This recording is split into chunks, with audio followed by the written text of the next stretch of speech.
at the Oriental Hotel. We are here in respective of the CBA Foundation or CBA Foundation. And here I'm with the keynote speaker, Mrs. FolakeAni-Mumuney. Hello. Hello. How are you? Very well, thank you. Okay, your speech was actually awesome. Thank you very much. Historians and anthropologists agree that untoward practices towards widows and orphans are as old as human history. Sadly, the practices have continued to evolve over time. Is it better today? That will depend on your peculiar standpoint. My take is that the current harmful practices on widows, their children, are just variants of similar ancient practices. To be honest with you, I'm going to start by saying today really is about what can we as individuals do before we move to what can the government do. I just want to repeat that to say what today is all about for the CBA Foundation is calling on all Nigerians, wherever they find themselves, to say you can actually do something. And we can actually then support the government in whatever it is the government needs to do. There are several areas that we believe the government needs to focus on.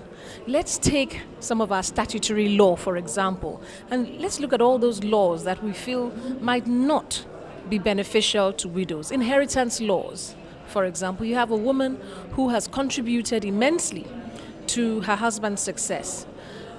Land, property is in her husband's name. He dies without a will, and unfortunately there are customary laws that means that she cannot inherit.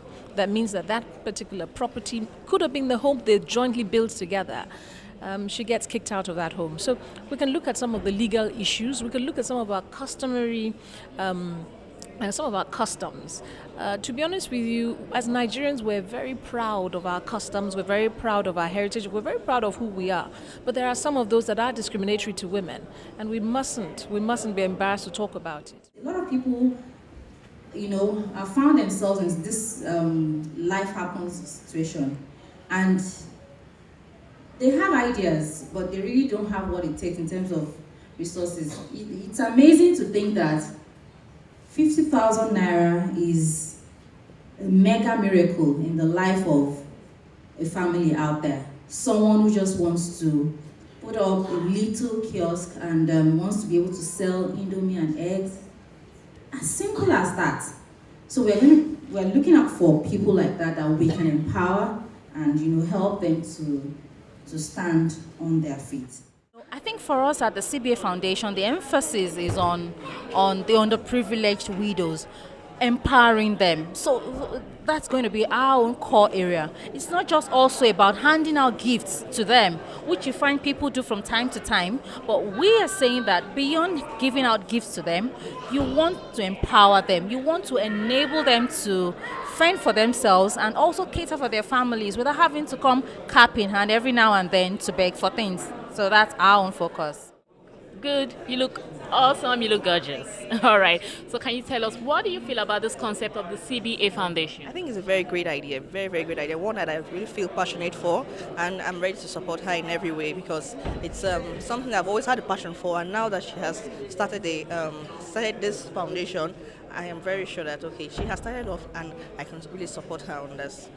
We know that there are a lot of foundations that deals with this particular segment or this particular aspect, but what do you think is so different with the CBA Foundation? I know Chinwe Bode-Akinwande, and I know she's very passionate. Once she wants to do something, she's very passionate about that. And I know if she's taking up this project, she's going to be very passionate about it. She's going to see it through. She's going to ensure that this funds actually get to people that need it. So that's why CBA Foundation is different from every other foundation, because she's going to see it through. And I'm very sure of that. I'm here with the founder of the CBA Foundation, and of course, why? Do you know I like this? Because she gave the foundation her name, Mrs. Chinwe Bode-Akinwande. As in, it's so unique. Congratulations. Thank you very much. It's so surprising that you have a single platform, Singles Connect, and you have this one. How are you coping with this too? Oh, it's not a question of coping. It's just like I always say, compartmentalizing my life. The one for the singles goes for the single, and one for the widows goes for the widows. Don't forget the fact that it has nothing to do about the founder. Yes, someone has bet the vision, but there are a board of trustees that is going to handle the work. There are staffs administratively that is going to do the work. So One is the birth division, to ensure that the donors that are giving to the foundation make sure that, like we've said, tick the areas where you want your money to be spent. So the work will be going on. For Singles Foundation, there are two different platforms. So we have the platform for the singles where we have the executives that run it, and of course outside the physical meetings that we hold, we have the online platform where we also do the counseling and the rest. So the two things go hand in hand, and honestly they don't clash in any way.